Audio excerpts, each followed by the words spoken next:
ಆತ್ಮೀಯ ಸ್ನೇಹಿತರೆ, ಭಗವದ್ಗೀತಾ ತರಗತಿಗೆ ಸ್ವಾಗತ. ನಾನು ಗಣಪತಿ ಹೆಗಡೆ, ಸಂಸ್ಕೃತ ಅಧ್ಯಾಪಕ. ಇವತ್ತು ನಾನು 11ನೇ ಅಧ್ಯಾಯದ 7 ಮತ್ತು 8ನೇ ಶ್ಲೋಕಗಳನ್ನು ಬೋಧಿಸಲಿದ್ದೇನೆ. ಹಾಗಾದರೆ ತಡ ಯಾಕೆ, ಪ್ರಾರಂಭಿಸೋಣ. ಓಂ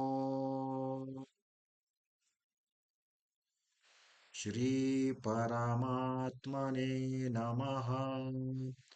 श्रीमद्भगवद्गीता अथ एकादशोऽध्यायः विश्वरूपदर्शनयोगः.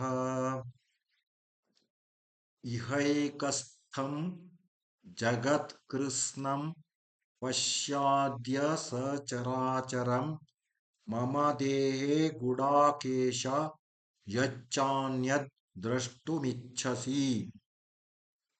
इहैकस्थं जगत्कृत्स्नं पश्याद्य सचराचरं मम देहे गुडाकेश यच्चान्यद् द्रष्टुमिच्छसि.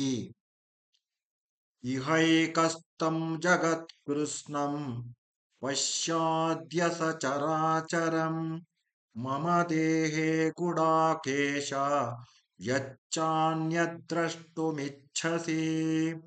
इहैकस्थं जगत्कृत्स्नं पश्याद्य सचराचरं मम देहे गुडाकेश यच्चान्यद् द्रष्टुमिच्छसि. ಎಲೈ ಅರ್ಜುನನೇ, ಈಗ ಈ ನನ್ನ ಶರೀರದಲ್ಲಿ ಒಂದೆಡೆ ಸ್ಥಿತವಾಗಿರುವ ಚರಾಚರ ಸಹಿತ ಸಂಪೂರ್ಣ ಜಗತ್ತನ್ನು ನೋಡು. ಹಾಗೆಯೇ ಇನ್ನು ಏನೇನನ್ನು ನೋಡಲು ಇಚ್ಛಿಸುವೆಯೋ ಅದನ್ನೂ ನೋಡು ಎಂಬುದು ಈ ಶ್ಲೋಕದ ತಾತ್ಪರ್ಯ. ಈಗ 8ನೇ ಶ್ಲೋಕ. ನತು ಮಾಂ ಶಕ್ಯಸೆ ದ್ರಷ್ಟುಂ ಅನೇನೈವ ಸ್ವಚಕ್ಷುಷಾ ದಿವ್ಯಂ ದದಾಮಿ ತೇ ಚಕ್ಷುಃ ಪಶ್ಯ ಮೇ ಯೋಗಮೈಶ್ವರಂ. ನತು ಮಾಂ ಶಕ್ಯಸೆ ದ್ರಷ್ಟುಂ ಅನೇನೈವ ಸ್ವಚಕ್ಷುಷಾ ದಿವ್ಯಂ ದದಾಮಿ ತೇ ಚಕ್ಷುಃ ಪಶ್ಯ ಮೇ ಯೋಗಮೈಶ್ವರಂ. ನತು ಮಾಂ ಶಕ್ಯಸೆ ದ್ರಷ್ಟುಂ ಅನೇನೈವ ಸ್ವಚಕ್ಷುಷಾ ದಿವ್ಯಂ ದದಾಮಿ ತೇ ಚಕ್ಷುಃ ಪಶ್ಯ ಮೇ ಯೋಗಮೈಶ್ವರಂ.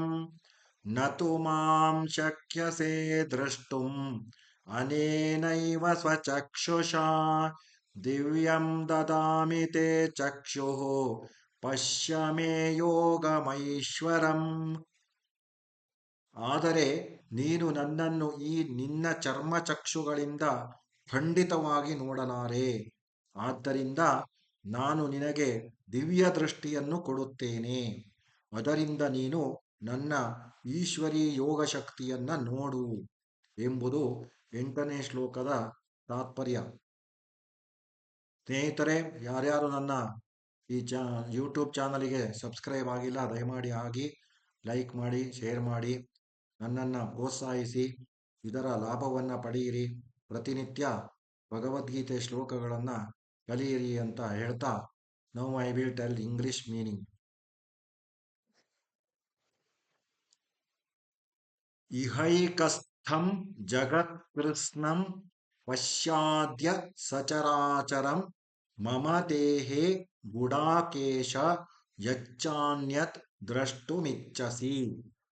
ಇಹೈಕಸ್ಥಂ ಜಗತ್ಕೃತ್ಸ್ನಂ ಪಶ್ಯಾದ್ಯ ಸಚರಾಚರಂ ಮಮ ದೇಹೇ ಗುಡಾಕೇಶ ಯಚ್ಚಾನ್ಯದ್ ದ್ರಷ್ಟುಮಿಚ್ಛಸಿ.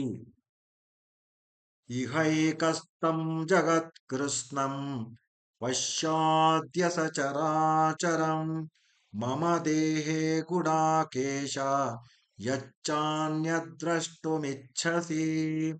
ಇಹೈಕಸ್ಥಂ ಜಗತ್ಕೃತ್ಸ್ನಂ ಪಶ್ಯಾದ್ಯ ಸಚರಾಚರಂ ಮಮ ದೇಹೇ Gudakesha ಯಚ್ಚಾನ್ಯದ್ ದ್ರಷ್ಟುಮಿಚ್ಛಸಿ. Arjuna, behold as concentrated within this body of mine the entire creation consisting of both the moving and the unmoving beings, and whatever else you desire to see. This is the meaning of seventh shloka. Now, eighth shloka. न तु मां शक्यते द्रष्टुम् अनेनैव स्वचक्षुषा दिव्यं ददामि ते चक्षुः पश्य मे योगमैश्वरम् न तु मां शक्यसे द्रष्टुम् अनेनैव स्वचक्षुषा दिव्यं ददामि ते चक्षुः पश्य मे योगमैश्वरम् न तु मां शक्यसे द्रष्टुम् अनेनैव स्वचक्षुषा दिव्यं ददामि ते चक्षुः पश्य मे योगमैश्वरम् न तु मां शक्यसे द्रष्टुम् अनेनैव स्वचक्षुषा दिव्यं ददामि ते चक्षुः पश्य मे योगमैश्वरम्. But surely you cannot see me with these physical eyes of yours. Therefore, I vouchsafe to you the divine eye. With this, you behold my divine power of yoga. This is the meaning of 8th shloka. All of you go through this video and learn the holy book Bhagavad Gita and subscribe, like, share my channel. ಧನ್ಯವಾದ. ಶ್ರೀಕೃಷ್ಣಾರ್ಪಣಮಸ್ತು.